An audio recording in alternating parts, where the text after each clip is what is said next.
maybe like EG doesn't have the best comms, but I don't actually care about that because I feel like AD carry team fighting, a lot of it is just based on like you reacting to like what you can do on your screen and like having awareness of like the whole thing yourself. So I feel like if other people are telling them the wrong thing to do, if you're a top tier AD carry, you just like, you just won't do it, you know? I mean, that is one of the few places that I would point to. I mean, you look at the roster and you have strong-minded vets everywhere that are all trying to fit pieces in with Impact, with Jizuke, Ignar's always roaming, and Svenskeren, who's won MVP before. Like, those are 4 guys that have their own way of looking and thinking about the game. Also, give me a second.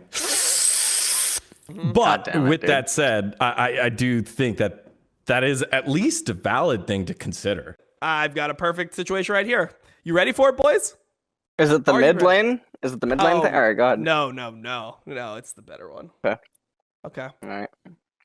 I'm going to just start playing it here. So, actually, I'm going to go 5 seconds before this. So, watch Deftly how he enters the team fight. Obviously, I think Jizuke kind of ints here on the side. Like, he flashes into them for no reason when they have a free pick on Huni. Huni has no flash, so he's easily killable. It's the reason why I don't like Ignite Camille. Excellent. Now, watch from this point forward.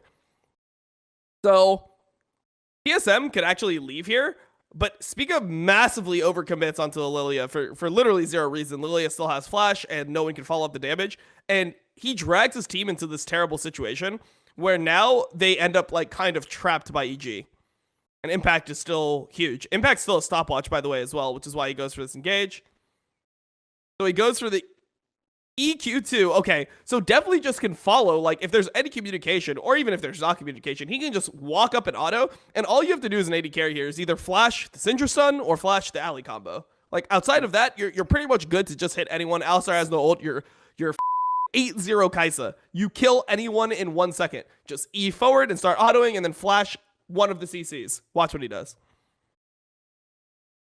Oh, the flash auto onto Lost. Okay. And then here, this is actually really unfortunate. So I have inside info. I think his mouse disconnected in this situation.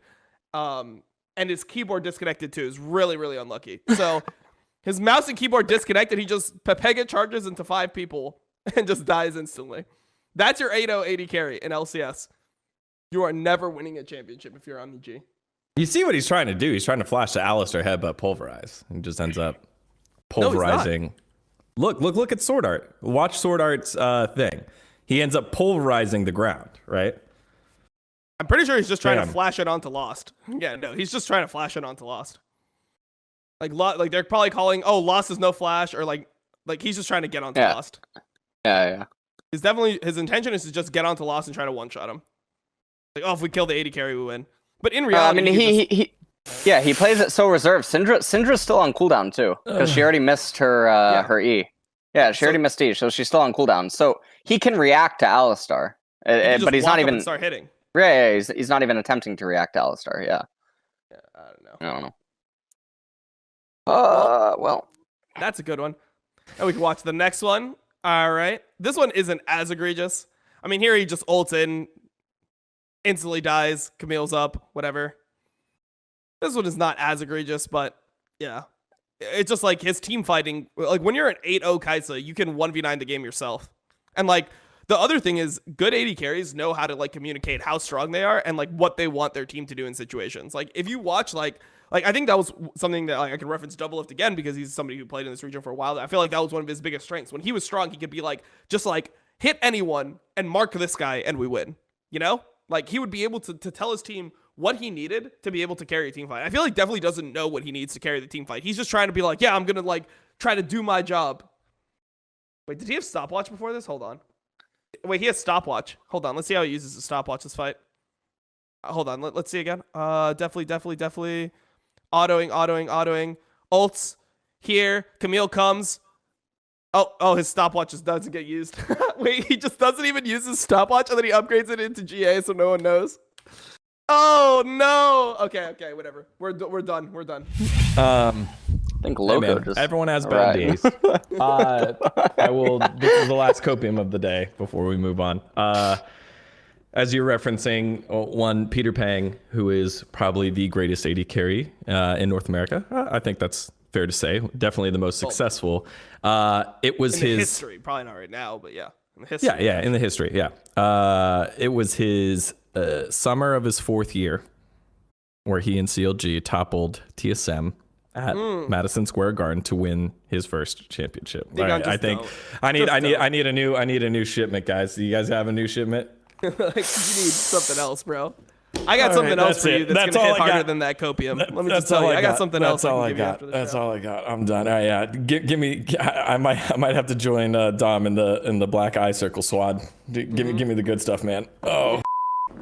All right, cool. Excellent. All right. Excellent. Now that we did our top tier analysis, breaking down stuff, people try to say sneaky. Yeah, no. All right. Let's get to it. Let's break down our 2 matchups looking forward and never look back again. TSM versus 100 Thieves. Let's start there in the loser bracket. Since we've been talking about him so much, we hit it up just a little bit earlier saying, hey, Tommy gets some gold stars against Dignitas. Not sure they're transferable against 100 Thieves. What are we thinking in this against TSM? What are we thinking here in this matchup, LS, when you see 100 Thieves against TSM? And it feels like we're extending the conversation that we had from last week. Is it a consistency thing here for these 2 teams? I mean, yeah, I think it's probably consistency for both. Self-admittedly, I obviously my tweet from yesterday, I did mention I could not see LCS yesterday, so I have to watch on the VODs. But then I saw that it was apparently fast 3-0, and everyone told me that it was a show. So yeah, I don't know what to really look forward to. I mean, for 100 Thieves. Yeah. So I'm not totally sure. I mean, if for TSM. It's kind of weird. As long as they show up and they're not, dude, I say this every week, and it feels I mean, I really do. But like, I feel like the comment section doesn't realize why it's the insanity. Like, it's like I dread the comments that are like, you say the same stuff every week. It's because it's not changing. Guy in comments, guy in chat, guy on Reddit, guy in Twitter. It's because it's not changing. So the only option is to keep talking about it. Or just stop talking about it the second you stop talking about it. There's no analysis going on here. Yeah, I mean, they don't even talk about what's going on in the game. I don't really know. You know what the point? That's guy voice. That's a guy. You know, I mean, it's it's dreadful though. TSM are wildly inconsistent. I think their drafts were actually pretty bad in the EG series, but not as bad as Deftly. So. Okay. Come on, I had to back. Oh, definitely moved on. Dumb. I think they call it passed on though. What do you know? All right. Oh my god. What do I think about this? I mean, I really don't think that 100 Thieves can win, like, no matter what happens. I just feel like I feel like TSM will win regardless, just because 100 Thieves is just like a bad version of TSM essentially at this point. Like they don't really have anything that gives them an advantage, like through like drafting or anything like that. It just seems like they play fully standard, and then they're just not even that good of a standard team. So my prediction is we're just gonna see matchups like Orianna Azir all the time. And like, is Tommy gonna beat Power of Evil on mages? No chance he's ever gonna beat PoE on mages. So you're just gonna get like. You're going to get like a 3-0 or a 3-1 from TSM. And afterwards, it's going to be like, you know what? Like, 100 Thieves didn't do that bad. And then people are going to be on dGon's Copium. Oh, but 100 Thieves was only supposed to like be top 4 anyway. So it's okay that they finished 4th and they weren't actually competitive with the top teams. Ignoring the fact that the league is way, way weaker than we thought it would be going into the split. But either way, like, yeah, I mean, I just don't think that this team has any way to really win. There's nothing that makes them special. And I don't think that, like, when you give TSM a full standard team to prep into, there's going to be issues with TSM just like blundering their own drafts to the point where they won't be able to win. I think that TSM will get strong picks. They'll get mage versus mage mid lane, and at the end of the day, they're just going to win because they have better players. We were chatting about it before the stream started, just kind of how it feels like this is a 2-team race with TL and Cloud9 just on a collision course back in the grand finals, and we get to see it here in the winter bracket finals.